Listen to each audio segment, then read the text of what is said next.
अच्छा और बुरा कर्जा क्या होता है। दोस्तों आज हम बात करने वाले हैं लोन के बारे में कि अच्छा और बुरा इसमें क्या है। लोन लेना ना तो हमेशा ही गलत हो सकता है और ना ही हर बार सही हो सकता है।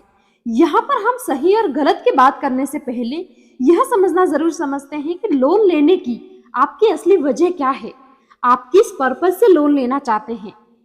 क्योंकि सही और गलत इसी बात पर डिपेंड करता है कि इसकी असली वजह क्या है, कर्ज लेने की जो आपका रीजन है, जो वजह है वो क्या है। अक्सर आप सबने एक नसीहत तो जरूर सुनी होगी कि कर्ज लेना अच्छी बात नहीं है, और इस बात को हम मान भी लेते हैं क्योंकि यहाँ पर ये जो वर्ड है कर्ज, यही काफी होता है इस बात को मानने के लिए, इसलिए यह हम इजीली मान लेते हैं। लेकिन कभी आपने सोचा है कि यह वास्तव में सही है जितना आमतौर पर लोग मान लेते हैं? क्या कर्ज लेना हमेशा ही बुरा होता है? तो अब हम क्या करें? किसी से उधार ले लें या उधार लेना भी अच्छी बात नहीं है या अच्छी बात है? अब ये हम कैसे डिसाइड करें? दोस्तों दोनों ही बातें ना पूरी तरह गलत है ना ही पूरी तरह सही। कर्ज लेना अच्छा भी हो सकता है और बुरा भी हो सकता है। अब आप कहेंगे भला यह भी कोई बात हुई, आपने तो हमें मैडम कंफ्यूज कर दिया। तो दोस्तों आपको कंफ्यूज नहीं होता है, यहाँ पे मैं आपका कंफ्यूजन एकदम दूर कर देती हूँ, एकदम क्लियर कर देती हूँ। एक्चुअली लोन लेना अच्छा या बुरा इस बात पर डिपेंड करता है कि उन पैसों का आप यूज क्या करने वाले हैं। मान लीजिए लोन के पैसों से आप कोई ऐसी चीज खरीदने जा रहे हैं जिससे आपके नेटवर्थ में इजाफा हो रहा हो, आपकी नेटवर्थ में इजाफा हो रहा हो, जैसे कोई प्रॉपर्टी या संपत्ति खड़ी होने वाली हो। आप लोन लेकर के कोई प्रॉपर्टी परचेज कर रहे हैं तो यह हम बोलते हैं नेटवर्थ। कर्ज लेना अच्छा हो सकता है इस तरह की कंडीशन में।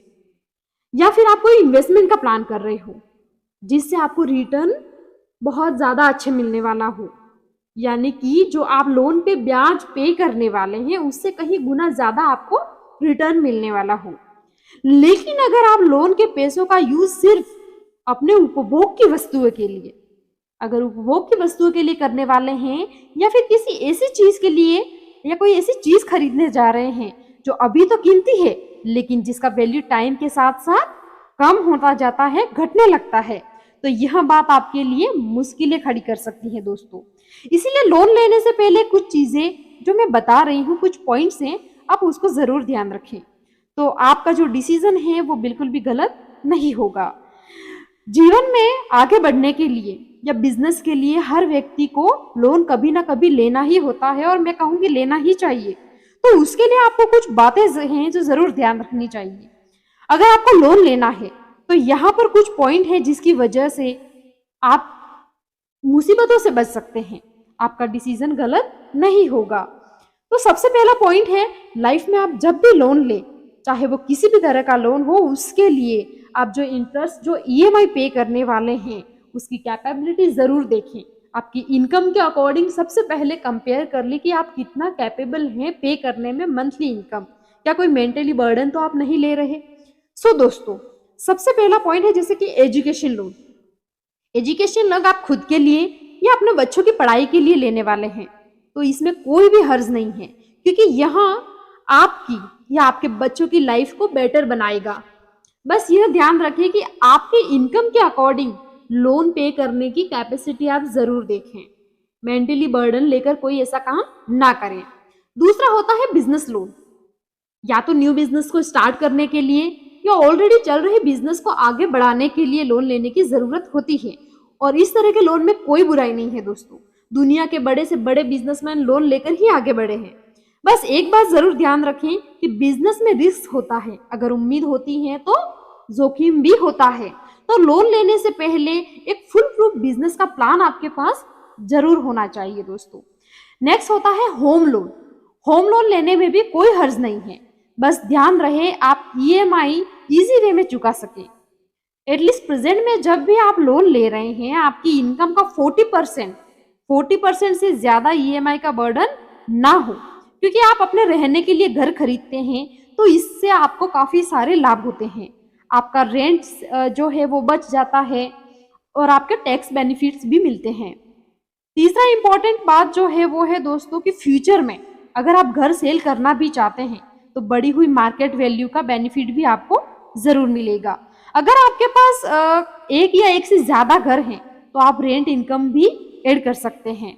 रेंट इनकम भी आप फ्यूचर में पा सकते हैं और उसी से ईएमआई भी मैनेज हो जाएगी और वैल्यू भी बढ़ता रहेगा और लोन चुकाने के बाद प्रॉपर्टी भी आपकी रहेगी। अब यह जो पॉइंट्स हैं जिसके लिए हम बच कर रहे हैं दोस्तों, तो ज्यादा बेटर होगा, जो कि मैं आपको आगे बताने वाली हूँ। यह आपके लिए भलाई की बात है और बहुत ज्यादा जरूरी है दोस्तों। एक होता है जैसे कि हम अपने उपभोग की वस्तुओं के लिए लोन लेते हैं, जैसे कि कार लोन। कार लोन आमतौर पर घाटे का सौदा होता है। अगर एक पर्सनली एडवाइस दूं तो कार लोन सबसे घाटे का सौदा है, क्योंकि अब कार तो बहुत जरूरी हो गई है, हर किसी के पास होती है और अभी जो प्रेजेंट में हर किसी की जरूरत होती है, उसके बिना काम नहीं चलता है। क्योंकि कार के प्राइसेस जो होते हैं दोस्तों, वो शोरूम से उठने के बाद ही सीधा डाउन होने लगते हैं। बट हम इस कंडीशन में क्या करें दोस्तों? तो दोस्तों इस कंडीशन में आपको बहुत ज़्यादा सोचने की ज़रूरत नहीं है। आप जो भी कार लेने वाले हैं उसमें सबसे ज़्यादा आप ध्यान रखें कि आप कार तब ले जब से आप ज़्यादा से ज़्यादा ऑन कंट्रीब्यूट उसमें कर सकें और लोन की जो उसमें डिमांड है वो बहुत ज़्यादा कम हो, क्योंकि कार का कीमत बढ़ने वाला नहीं है। प्लस जो आप ईएमआई पे करने वाले हैं वो बहुत आराम से इजी वे में आप पे कर सकते हैं। तो कोशिश करिए कि आपके पास ऑन कंट्रीब्यूशन ज़्यादा हो, इमरजेंसी में लेने की कोई ज़रूरत नहीं है। दूसरा होता है दोस्तों, बहुत सारे लोग महंगे कपड़े, घड़ी और मोबाइल के लिए लोन लेते हैं, जो कि क्रेडिट कार्ड यूज करते हैं। कपड़े इंसान की जरूरत है, लेकिन अपनी फाइनेंशियल कंडीशन से बाहर जाकर महंगे कपड़ों के शौक को पूरा करने के लिए आप जो क्रेडिट कार्ड को यूज करके महंगा लोन लेकर, ये कोई फाइनेंशियल समझदारी नहीं है दोस्तों। यह बिल्कुल भी समझदारी नहीं है। फाइनेंशियली तरीके से अगर देखा जाए तो उस लिहाज से बिल्कुल गलत है। महंगी घड़ी और मोबाइल के लिए आप इंटरेस्ट भरने में जो बिलीव अगर करते हैं तो ये बिल्कुल समझदारी की बात नहीं है। अगर शौक पूरे करने हैं दोस्तों तो पहले अपनी इनकम को बढ़ाइए। ऐसा कुछ कीजिए कि आप डेबिट कार्ड उन चीजों के लिए अपने शौक को पूरे करने के लिए यूज करें, ना कि क्रेडिट कार्ड। तो अपनी कैपेसिटी के अकॉर्डिंग ही आप अपने शौक को पूरा करें और ज्यादा बड़े ख्वाब है तो बड़ा काम, बड़ी मेहनत, खूब ज्यादा काम कीजिए तो शौक जरूर पूरे होंगे। मेंटली बर्डन लेके कोई भी काम कभी ना करें।